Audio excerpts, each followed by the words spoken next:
কক্সবাজারে বাংলাদেশের চতুর্থতম আন্তর্জাতিক বিমানবন্দর হয়েছে। আইকনিক রেল স্টেশন এখানে তৈরি হয়েছে। 1200 মেগাওয়াটের মাতারবাড়ি কোয়লা বিদ্যুৎ কেন্দ্র তৈরি হয়েছে। আন্তর্জাতিক মানের মাতারবাড়ি গভীর সমুদ্র বন্দর হয়েছে।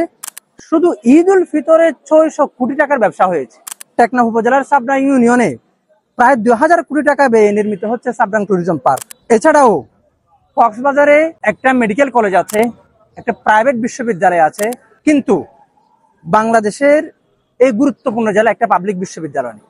সম্মানিত সাংবাদিক ভাইয়েরা, আপনারা সবাই জানেন কক্সবাজার জেলা শুধু বাংলাদেশ নয়, পুরো বিশ্বে বাংলাদেশের কোনো জেলা যদি সুপরিচিত থাকে তাহলে তার মধ্যে 1 নম্বরে ধরতে হয় কক্সবাজার জেলাকে।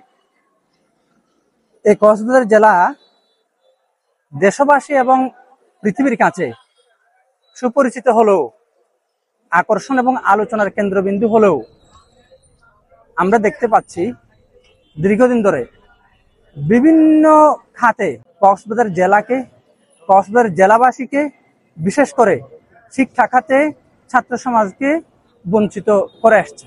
2020 সালের 27 জানুয়ারি বাংলাদেশ সরকার এক প্রজ্ঞাপনের মাধ্যমে কক্সবাজার জেলাকে ব্যয়বহুল জেলা হিসেবে ঘোষণা করেছে, যার কারণে কক্সবাজারের স্থানীয় যে ছাত্র সমাজ, সর্বোপরি জনগণ আছে, তাদের এখানে বসবাস করতে কেনাকাটা, যাতায়াত খুব বেশি কষ্ট হয়ে যাচ্ছে। কিন্তু দুঃখজনক হলো সত্য, এই ব্যয়বহুল শহরে কক্সবাজারের ছাত্র সমাজ, বিশেষ করে কক্সবাজারবাসীর এই দুঃখ লাঘবের জন্য বিশেষ করে শিক্ষা খাতে সরকার গুরুত্বপূর্ণ ভূমিকা বা পদক্ষেপ নিয়েছে বলে আমরা দেখতে পাচ্ছি না। আমরা দেখতে পেয়েছি কক্সবাজারে বাংলাদেশের চতুর্থতম আন্তর্জাতিক বিমানবন্দর হয়েছে। আইকনিক রেল স্টেশন এখানে তৈরি হয়েছে।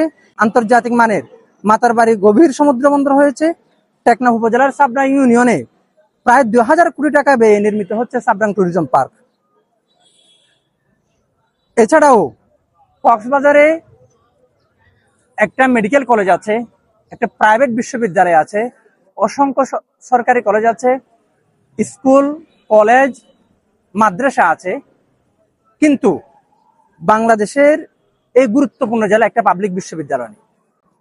কিন্তু আমরা দেখতে পাই 2025 সালের ঈদ উল ফিতরে কক্সবাজারে এই পর্যটনকে কেন্দ্র করে শুধু ঈদ উল ফিতরে 600 কোটি টাকার ব্যবসা হয়েছে। প্রতি বছর সরকার প্রায় 1000 কোটি টাকার রাজস্ব কক্সবাজার জেলা থেকে পায়, এই পর্যটন খাত থেকে পায়। পাশাপাশি আরো যে উন্নয়ন প্রকল্প হয়েছে, এখান থেকেও সরকার 1000 কোটি টাকার রাজস্ব এখান থেকে পাচ্ছে।